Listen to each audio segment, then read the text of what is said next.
मी Punjab duck की नागपूर भागातल्या सर्व शेतकऱ्याला सांगू इच्छितो की तुमच्याकडं म्हणजे 30 एप्रिल 1, 2, 3 मेच्या दरम्यान चांगला पाऊस पडणार आहे, गारपीट होणार आहे.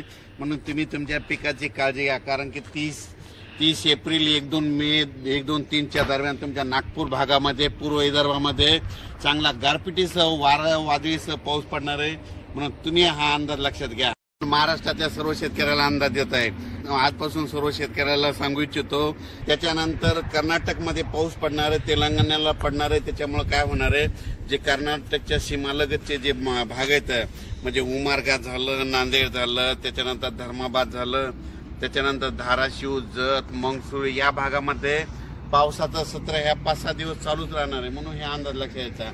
त्याच्यानंतर राज्यातल्या सर्व शेतकऱ्याला सांगू इच्छितो, ज्यांचा कांदा असेल, ज्यांच्या वीटभट्ट्या असतील, ज्यांचा गहू असेल, तुम्ही काय करा 30 तारखेपर्यंत तयारी ठेवा. कारण की राज्यामध्ये 1 मे पासून राज्यात वातावरण खराब होणार आहे. म्हणून हा अंदाज लक्षात घ्यायचा. सांगायचं झालं तर मधल्या याच्यामध्ये उत्तर महाराष्ट्रात देखील 1 मे 1, 2, 3च्या दरम्यान एक पावसाची शक्यता आहे. म्हणून उत्तर महाराष्ट्रातल्या शेतकऱ्यांना अंदाज लक्षात घ्यायचा. त्याच्यानंतर पश्चिम महाराष्ट्रातल्या शेतकऱ्यांनी 1, 2, 3च्या दरम्यान पावसाची शक्यता असल्यामुळे त्यांनी हे देखील आताच पूर्वकल्पना म्हणून अंदाज लक्षात द्यायचा.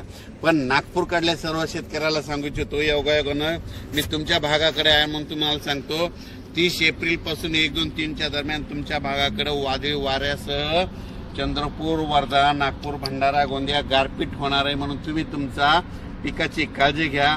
अचानक वातावरणात बदल झाला तर लगेच उद्या मेसेज दिला जाईल. धन्यवाद.